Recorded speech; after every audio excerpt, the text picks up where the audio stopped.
Monsieur Ferdinand Kambere, bonjour. Oui, bonjour.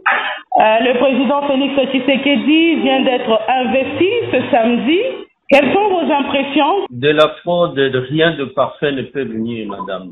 Pour nous, c'est comme le disaient les Romains, in fausse omnia corrompu. Tout ce qui vient de la fraude est corrompu. C'est un pouvoir corrompu qui naît avec la corruption et qui ne fera rien pour le peuple congolais, qui ne fera rien pour la République démocratique du Congo.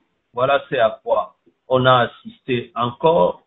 On a vu des chefs d'État africains se déplacer, mais c'est malheureux que ce soit le premier, et alors que l'Afrique est en quête d'une vraie démocratie pour la libération des peuples africains. Voilà des Africains qui se sont déplacés pour venir cautionner ici les malheurs du peuple congolais. Voilà tout ce que nous pouvons dire, nous diraille Joseph Kabila Kabango. C'est suite à ce que vous venez de dire que le sénateur a vu Joseph Kabila n'a pas pris part à la cérémonie? Non, je crois que sa cellule de communication était claire. Il a ses occupations. De toute façon, nous avons dit qu'on a lu comme tout le monde qu'il est en Afrique du Sud et elle est en train de poursuivre ses recherches, ses études. Mais le reste aussi, sa famille politique, vous le savez, sa position est claire. Nous ne pouvons pas cautionner tous les fruits fraudulés, les fruits de la masse électorale qui s'est déroulée au 20 décembre. Pendant une semaine en train d'escroquer le peuple de son droit le plus légitime qui est celui de la souveraineté. La souveraineté a été escroquée,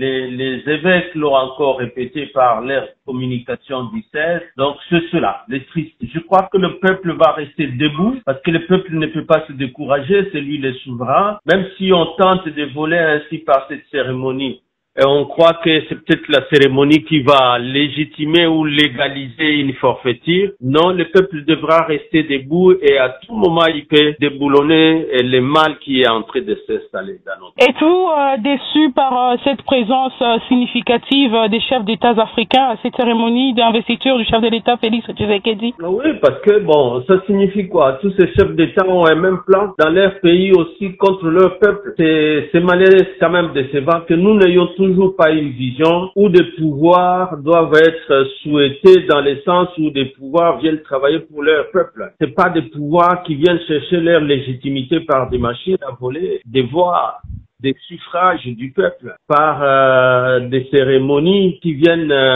c'est pas moi légitimer quel pouvoir. Non, c'est cela. Il faut que l'Afrique tout entière change. Et ça doit être le vœu de tout le monde parce que c'est ce qu'attend le peuple africain.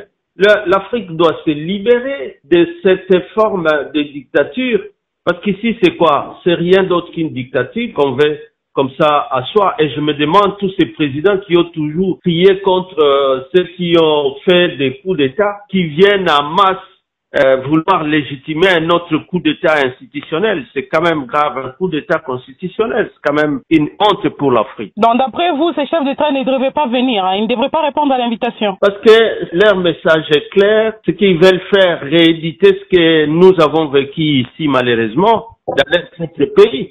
Et ça c'est triste que les Africains que nous croyons qu'ils allaient faire un pas de plus vers la démocratisation, vers la libération de l'Afrique, pour se libérer de ces impérialistes, ils sont encore incapables. Donc, ceux qui sont au pouvoir aujourd'hui sont encore incapables de se libérer de ces mains des impérialistes. Monsieur Ferdinand Kambere, Félix Tshisekedi est investi. Alors, c'est quand même l'échec pour l'opposition congolaise, non? Non, au contraire. Au contraire, en tout cas, nous qui n'avions pas participé à cette forfaiture-là, et nous avions même appelé nos amis à ne pas chercher à légitimer.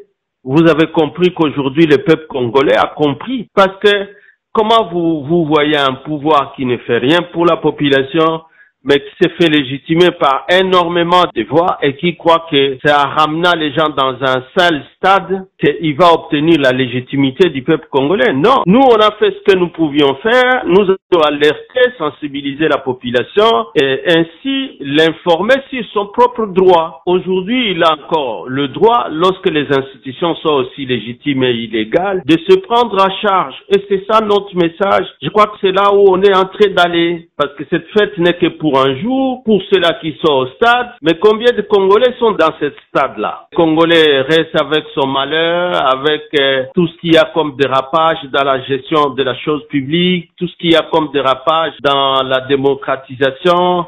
Tout est en train de se resserrer pour qu'il y ait plus de démocratie, pour qu'il y ait nous rentrions dans les monopartismes, les évêques l'ont encore dit, le 16 janvier ici. Donc c'est ça, on ne regrette pas, au contraire, les faits sont en train de nous donner raison et nous continuons à appeler le peuple congolais à croire à eux-mêmes et à se prendre en charge pour que ceci ne continue pas, c'est notre Congo, c'est le Congo hérité des ancêtres. Monsieur Ferdinand Cambéré, je rappelle que vous êtes secrétaire permanent adjoint du PPRD. Shalom Radio, depuis Lubumbashi, vous dit merci. Merci.